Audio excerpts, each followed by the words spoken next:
Kutoboa kimaisha ni siri kubwa iliyojificha, huku watu wengi wakificha kuhusu njia gani walizopitia hadi kutoboa. Mwisho utasikia tu Elon Musk alikuwa anauza maji ndipo utajiri wake ulipoanzia, lakini akili kumkichwa.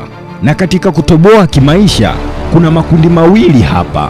Moja ni wale watoto wa kimaskini ambao hawana background ya utajiri kwenye mizizi ya koo zao. Hawa ndo wale watu ambao wao ndio connection yenyewe kwa wenzao kama wakifanikiwa. Kundi la pili ni wale waliozaliwa kwenye familia ambazo kiuchumi zilishakuwa vyema kwa muda mrefu sana. Hawa kutoboa kwao inakuwa rahisi sana kwa sababu ya background wanaoipata kutoka kwa wazazi wao. Lakini hapo kuna kupata backup, yaani usaidizi, na swala la pili ni kumaintain ule utajiri uliopatiwa.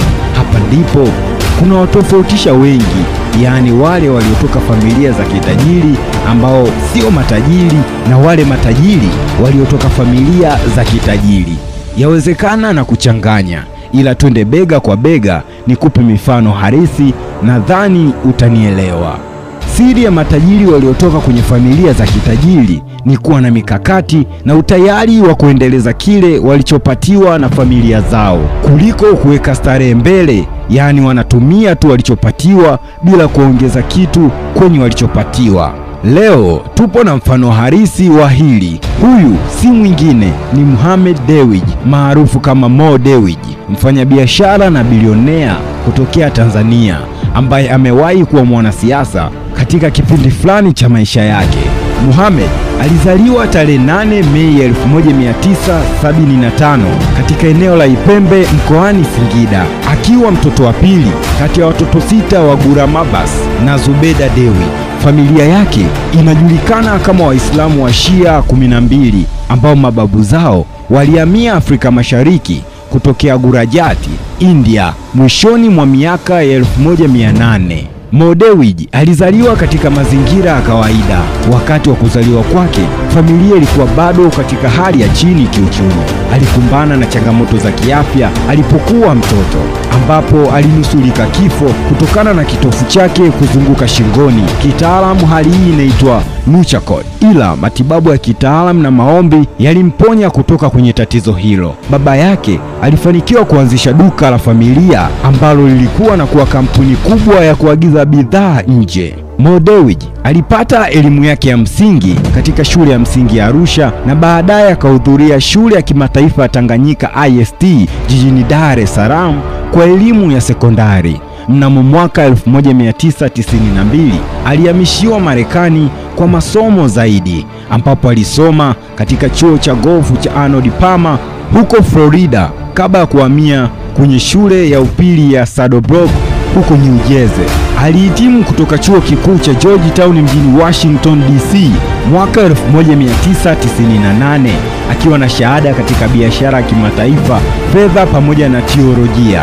Baada ya kumaliza masomo yake, Mo Dewji alirejea Tanzania na kuanza kushiriki katika usimamizi wa kampuni iliyoanzishwa na baba yake, Mohamed Enterprises Tanzania Limited, yaani MELT. Alipokuwa akifanya kazi kwenye kampuni hiyo, akapata mgao wa hisa, na hapo aliweza kuongeza mapato kutoka dola milioni 30 hadi zaidi ya dola bilioni 1.5 kati ya mwaka 1999 hadi 2018.